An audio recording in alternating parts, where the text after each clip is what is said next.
Great, thank you. Good morning, everybody. I'm Susan Rogers, and I'll be presenting today's service, which was written by Melanie Stinson with a guest speaker, Kevin McCluney. Tina Jones and Steve Israel are providing technical assistance, and Ted Goldman is our music director. Please be aware we are recording this service, and it will be posted on our YouTube page. For privacy, we do not record or post the joys and concerns portion. Also, we save announcements for the end of the service after extinguishing the chalice. We gather today to foster our understanding of our place in the universe, embracing the worth and dignity of all, supporting justice, equity, and peace in our world, accepting one another as we search for meaning, and respecting the connectedness of all life. For those of you who are new to us, please note that we are a diverse group with a wide variety of interests and belief, and therefore our services are varied in format, tone, and topic. We encourage you to attend or view several services to gain a good understanding of our congregation. If you want to start receiving our weekly email of MVUUC news, please write your contact information on a blue information card found in the pocket of the chair in front of you. There is a box on the greeting table where you can deposit this card after the service. Please take a minute to greet your neighbors this beautiful Sunday morning.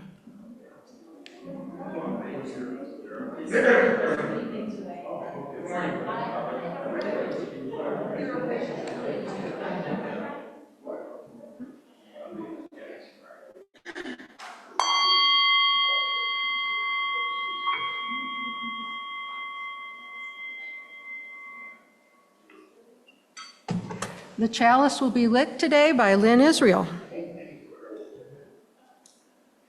So please join me in reading these words by William Blake from his poem, Auguries of Innocence. To see a world in a grain of sand, and a heaven in a wild flower, hold infinity in the palm of your hand, and eternity in an hour. Now is the time for the sharing of joys, concerns, and milestones. Tina, please stop recording the service at this time.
So the song we're going to do, you might recognize from a few weeks ago, and but seems to fit once again with the topic of the service we've got going on today. It's in the Teal books, but it's only a few lines, and I think that it's enough that we can just run through them again, and it'll be easy enough to remember that I don't think you necessarily need the books. I think you can just look up at the screen. It's in 4 parts, and last time we tried singing all four parts stacked on top of each other. And this time we're going to go through all 4 parts sequentially. We'll run through each line 4 times. So I'll go through them each one time, and I'll have you echo me, and then we'll go through the whole thing.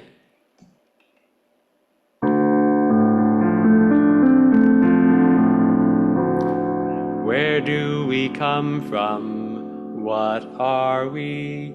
Where are we going? Where do we come from? What are we? Where are we going? Next one. Where do we come from? Where do we come from? Third one.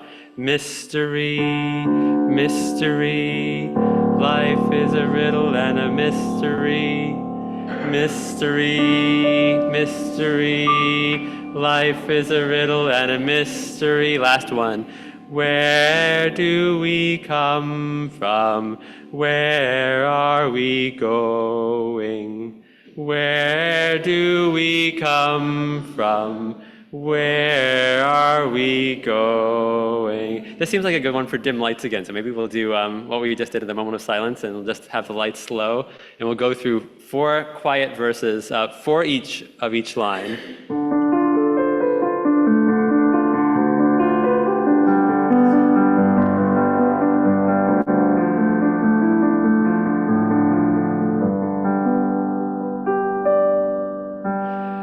Where do we come from? What are we? Where are we going? Where do we come from? What are we? Where are we going? Where do we come from?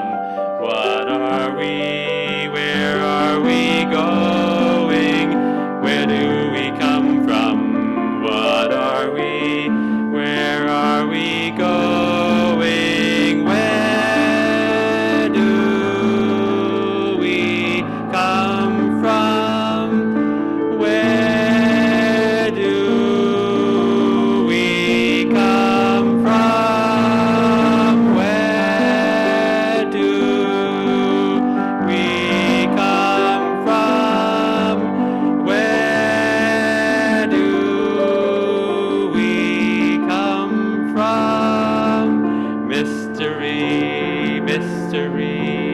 Life is a riddle and a mystery. Mystery, mystery. Life is a riddle and a mystery. Mystery, mystery.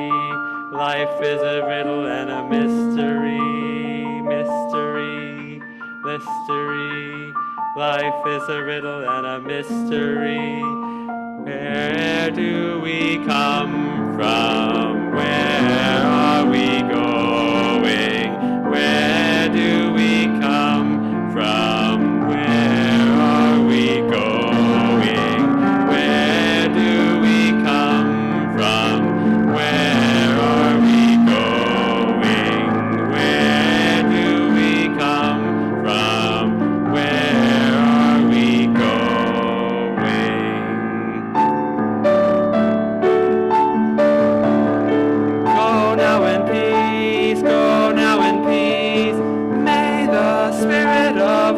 Surround you everywhere, everywhere you may go.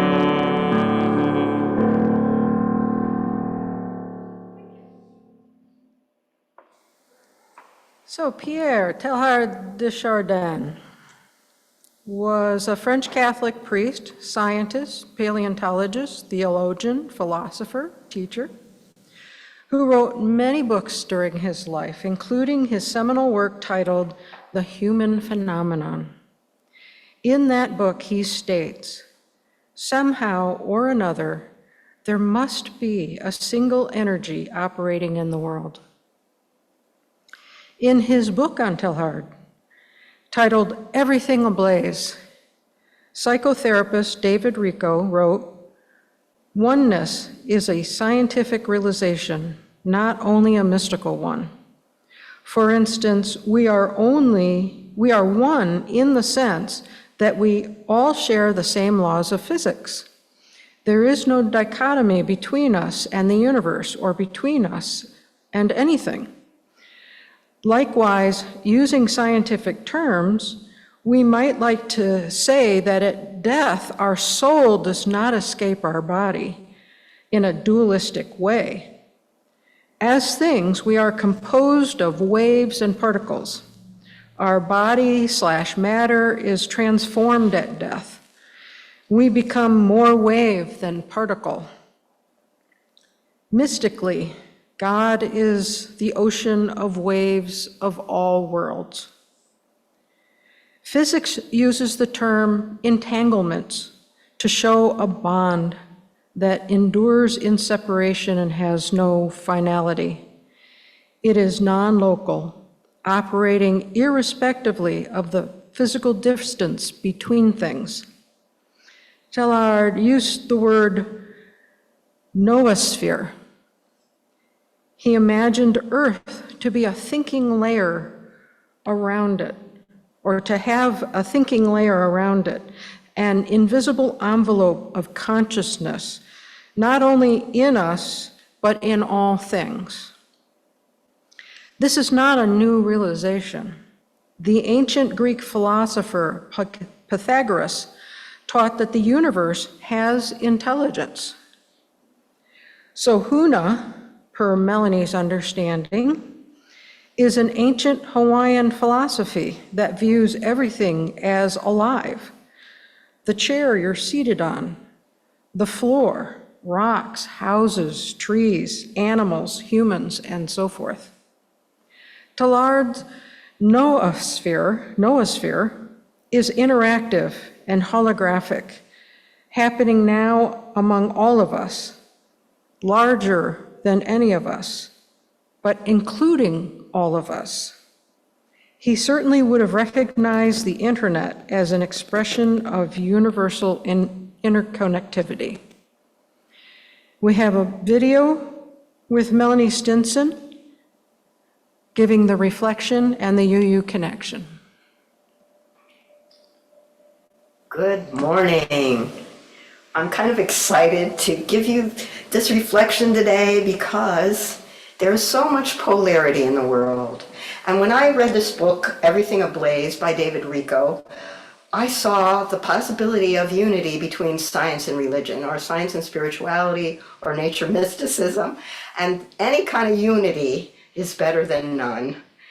And at the same time that I'm discovering these things about science and religion, and that there's a possible commonality, and as a driving force toward caring for the earth from both sides, the science and the religious side, I also discovered that I had a prejudice. I didn't know I had it. Maybe some of you have it. My prejudice was against Christians. I thought lots of people are evolving, science is evolving, but Christians aren't. They're still stuck on the old Bible and everything it says, and they take it literally. Well, this book, Everything Ablaze, is about a priest and a scientist who lived until 1955 when he died on Easter Sunday. And it's written by a Jesuit priest and a Jungian therapist named David Richo. And they are evolving. I've never read anything like I read with them. And I was connected to more things like this because my sister retired from Paulus Press, which is a Catholic press and a spiritual press. And they have a lot of theologians and priests who are scientists and who are writing. And they're showing me how they're evolving in their outlook about everything.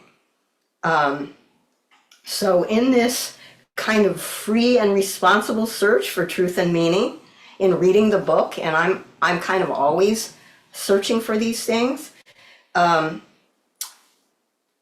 wanted to bring across first the differences, which most of us know, between science and religion or spirituality. Science, we know, is fact-based and results-driven. So if a scientist does an experiment, they have to keep getting the same results each time on the experiment, or it's not considered valid.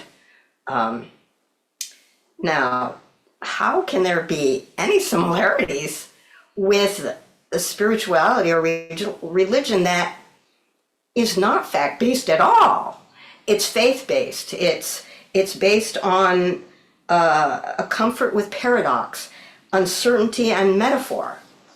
And Teilhard de Chardin, who I'll tell you more about in a minute, what he experienced as a nature mystic, the only way that I could imagine it and maybe bring it closer to what you could experience is that it's a felt experience as well as something that he saw. It's felt. So how do we get that? We go out into nature, and maybe we've been somewhere we've never been before. It's in the woods, or it's on the top of a mountain, and we see this vista, and we're in awe. We're maybe dumbstruck. There's so much wonder and amazement, and that's felt very deeply. So what we feel, we might give it a name. I don't know what it would be. Gratitude, appreciation, awe, wonder, which I said. For Teilhard de Chardin, it was a connection to divinity, to God, to Christ. And it goes pretty far. I don't expect anybody to be able to feel the way he did. But again, mystics don't need this fact stuff. They don't need to know.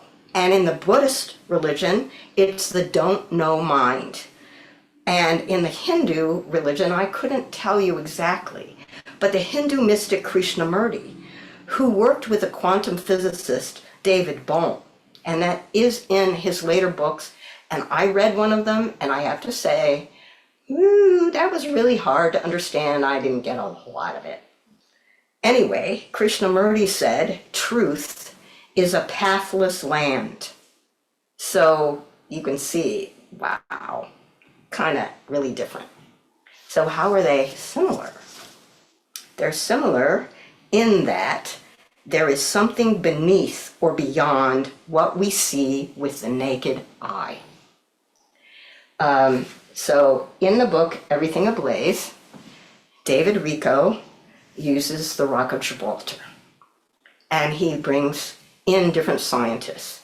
So he says the quantum physicist would tell us that the rock looks solid and stationary. I mean, if we think about looking at a rock that's stuck in the water and there's air around it and stuff, it's not moving. Not even as slow as a turtle. It's not moving. But the quantum physicist says that at a subatomic level, it's actually spacious and moving. Now, I don't know any quantum physicists, or I would have called them to comment on this, or even have them speak a little bit. And maybe in the future, that's something we might investigate, because I don't know how they get, I don't know if they look through a microscope or what they do to see this subatomic level. But let's look at the ecologist. And when I read ecologist, I thought, oh, biologist, Kevin McCluney. And he is going to comment a little bit on this topic after I'm complete. So the ecologist says, whoa, look at the rock. It looks separate. It's stuck in the earth. There's water and air around it. Well, actually, it's connected to everything in the world of nature around it. Now, we know that biologists would use microscopes. I don't know how they would exactly see how this connection occurs or what they know. But maybe Kevin will give us some insight on that. And if he doesn't, ask him after the whole service is over. And then you'll know. I may not know, but I'll listen in and maybe I'll learn from that. So I think that these similarities are an example of our UU principle, the interdependent web of all existence of which we are a part, and the respect for it. It can grow our respect for science and for spirituality, and hopefully it'll do more so as I continue. Now, Teilhard de Chardin, obviously a Frenchman. He was a descendant of Voltaire, and according to family lore of Pascal. He was a Jesuit priest, theologian, geologist, and paleontologist, plus being a nature mystic. Now, he was radical. He was considered a radical Catholic. He was not allowed to teach or preach while he was alive. He taught other things, science, and discovered within his science background in China and in Europe until he died. But what he says is similar to what science says. Matter looks solid to the naked eye, but it is imbued by spirit and the sacred, the divine. And he went even further than that. He actually saw everything ablaze with divine fire. Now, our author, the Jungian therapist and Jesuit priest, said that fire represents the energy in the human psyche. So that's kind of our psychological part, our mental part. And Teilhard actually saw the fire as the transformative unity in all creation. So there's like a single energy behind all creation. Is that something that science and religion could agree on? They might call it something different, but is it possible? So when I heard that, I went, Reiki. I'm a retired Reiki master. I taught Reiki and I practice Reiki. And Reiki is universal life force energy. And it is not a religion, but it's transformative. It's an energy. And that's exciting to me because the author, David Rico, says fire refers to love as an energy that can bring all things into oneness. What seems separate is linked. And wow, I'm all for love, you know. Love is amazing. However, this love is an energy. So how is love as an energy different from love as a feeling? I think that when you think about love thy neighbor as thyself, we think about the feeling. And that is really difficult, to love your enemy. But if you think of love as an energy, and in English, we don't have a different word for that kind of love. In other languages, there are different words. So if we think of love as an energy, then it's more possible. We all have that energy in us. We have that energy in nature. We have energy around us that is this love or connective energy. You don't have to call it love. Just think of it as connective. And then that might make it a little bit different for looking at your enemy or somebody you don't really like and you cannot imagine ever liking, but especially never loving. Good grief. That's really hard. So, religion, it's still really different from science. So when a mystic says that God, or the divine, is in all things, she or he isn't saying there's an old man with a beard inside the rock. And this is from a Jesuit priest saying this. The mystic means that what physicists and ecologists mean is the same. Material reality is expansive, moving, connecting, and connected. And we now know from what I've said, if you were able to take it in, it's a lot. Science has shown us that energy and matter are two aspects of one cosmic reality. Teilhard de Chardin doesn't separate them. He calls it spirit matter. Energy, spirit matter. So then it appears that all creation is energy reaching us in matter. Now here's another big difference. I caught it as I read it from a Jesuit priest. I ended it with a scientific view. Energy reaching us in matter. All creation has this energy reaching us in matter. The spiritual Christian view is it's energy reaching us in matter so it can be seen. That means it's given a personification in a way. It's kind of made human. And that interpretation then goes further. The divine, God, all that is, love energy sent Jesus so the divine could be seen. Take it or leave it. It's kind of a nice thought. I don't know if it's true or not. But, according to what we've heard, Christ certainly believed that's why he was sent. So, to me, this is all a kind of encouragement to spiritual growth and can lead to greater acceptance of one another and our enormous array of beliefs. I mean, we really have a lot of beliefs.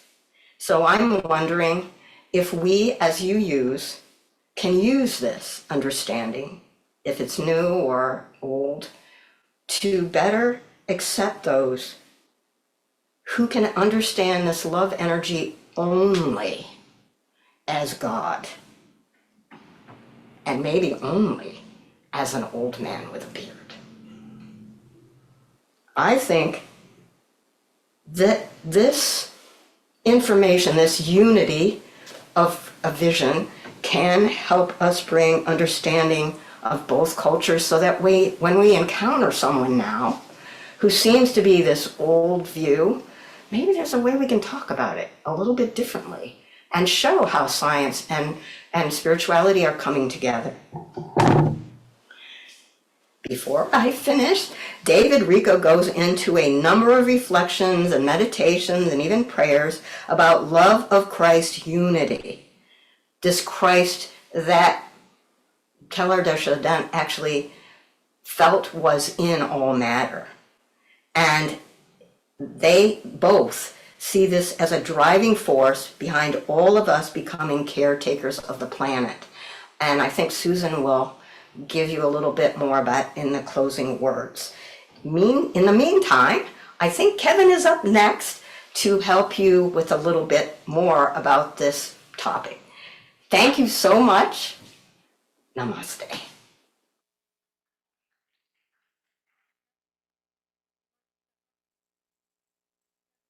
McCluney is going to give an ecologist's perspective.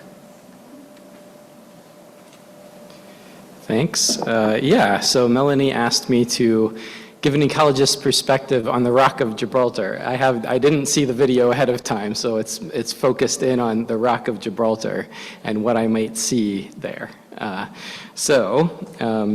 Yes. So first, though I have never been there, I know to expect certain kinds of plants because of its location on the Earth. It is part of the chaparral biome, with a relatively dry Mediterranean climate with seasonal rainfall that supports deciduous shrubs, grasses, and other vegetation. These biomes are rare, contribute and support unique species. Its location between two continents also contributes even more to its diversity, allowing it to receive species from both, including serving as an important stopover for migratory birds. These features have resulted in a large portion of the peninsula being designated as a nature preserve. So I don't know if people realize that. So it is really, this rock is full of life. One might ask, how could this rocky area have developed such rich ecosystems? Well, even a bare rock has life. billions of tiny microbes living on it and within its cracks. Additionally, rock surfaces can become encrusted with lichens. For those of you who don't know, lichens are symbiotic associations between fungi and photosynthetic green algae or cyanobacteria. So it's not a single organism. A lichen is not a single organism. These lichens can break the rock down while also adding organic matter that they made themselves from carbon dioxide in the air. Okay, this helps to produce soil. Okay, so now we're starting to get a little bit of soil. As the soil accumulates, plants with limited root systems like mosses can grow, further adding organic matter and contributing even more soil, and supporting a large number of tiny invertebrates. This process can continue, resulting in very productive ecosystems with many species, all interacting with one another. So when I look at something like the Rock of Gibraltar, I don't see a dead rocky area, but a rich ecosystem filled with wonders.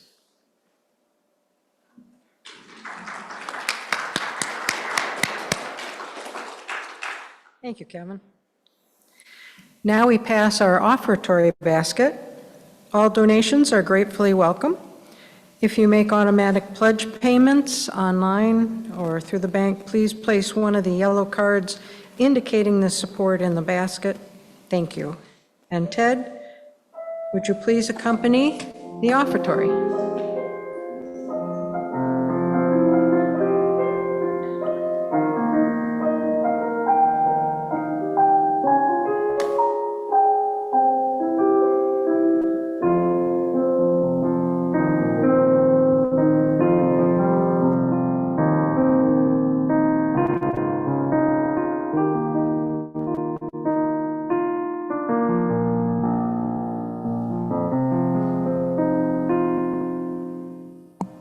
So the next song is very much in the vein of the first one that we did, Building Bridges. I think we have, just another 4-line song. So maybe let's go through it a few times. It's another one we've done before, stacked with all 4 lines, but sometimes it's hard to really take in what you're actually saying when there's other people saying different words at the same time as you. So here's one, Building Bridges, and this was Melanie's request along with the closing song. She suggested this hymn and 175, we celebrate the web of life for today. So this is Building Bridges. And I was just playing it a moment ago, so if you don't know it on the first verse, it's okay, we'll go through it a few times, and it's pretty simple.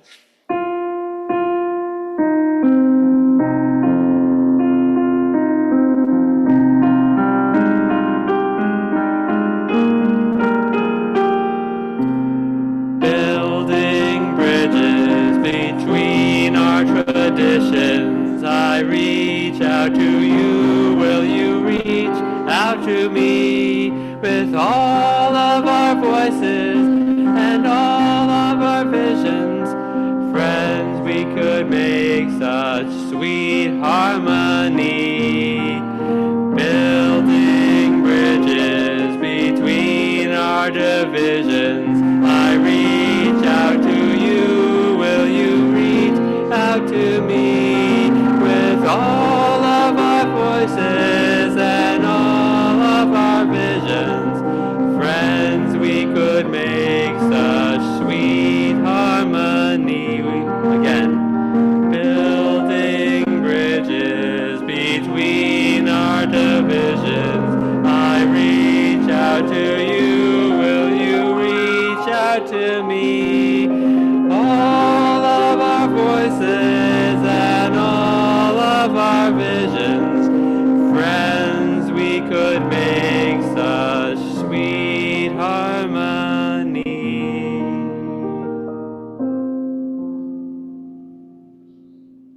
Oh, I like that song. Our closing words today are from David Rico from his book, Everything Ablaze. Evolutionary spirituality can bring with it a love for our planet. We show this love by action for its welfare and against its desecration. We acknowledge that many of our actions are harming us and our planet. We are aware of the ongoing destruction of our natural resources and that nuclear armaments threaten our planet's survival. Evolutionary spirituality includes a commitment to stand up for an end to these death trends in favor of policies that support life and our planet's well-being. Again, science and spirituality can come together. Life is sacred. Nature, Earth, the cosmos, with all its awe and wonder, and all of us on the journey, sacred. If we can develop this kind of mystical consciousness where we are one with nature, then we may be able to allow that which drives nature to drive us too, that love energy. May all my choices have a loving intent. May I act towards others and our world with a loving intent. May my motives in all I do and am come from a loving intent. May how I live my life be a way the universe shows its loving intent. Please join me in reading these words by Susan Carlson, provided for the extinguishing of the chalice. We leave blessed by our connections to one another and to the Spirit of life. Walk lightly so that you may see the life beneath your feet. Spread your arms as if you had wings and could dance through the air. Feel the joy of the breath in your lungs and the fire in your heart. Live to love and be a blessing on this earth. Now is the time for announcements. Does anybody have any announcements? Please raise your hands and come on up.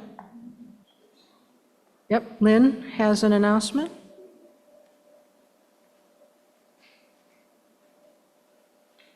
I printed up a couple copies of our most recent directory of friends and members, so if you would like a copy, come and see me afterwards.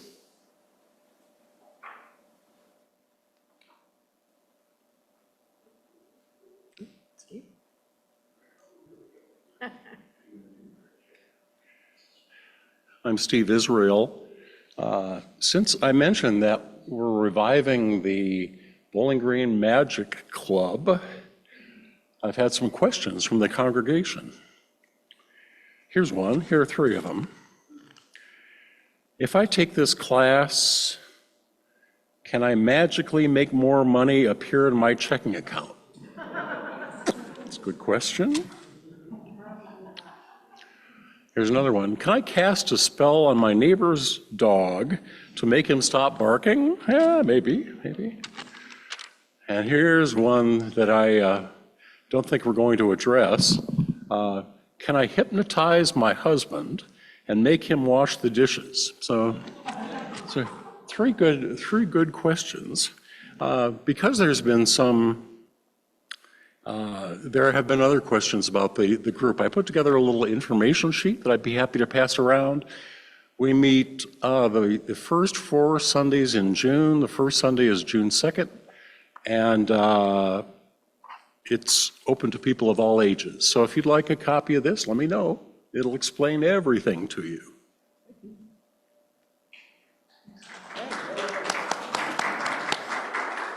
Okay, magical words. Tina, are there any announcements online? Okay. I have one. I brought some CDs from home. They were just sitting in a cabinet gathering desk. So if you would like a CD, please take one or more. Take them all, I don't care. Any that are left over, I will. They're not DVDs, CDs, music CDs. That might, they're a mix. Anyway, please take them. I also posted on our YouTube YouTube, Facebook discussion group that I have some furniture of my dad's that I'm trying to sell and get rid of. 3 dressers and a matching mirror. So if you know of anybody who needs some decent furniture, it was from Ethan Allen back in 1950. Very well made furniture. So after the closing song, we invite everybody in person to stay for the coffee hour and some chit chat. Ted will now lead us in our closing song.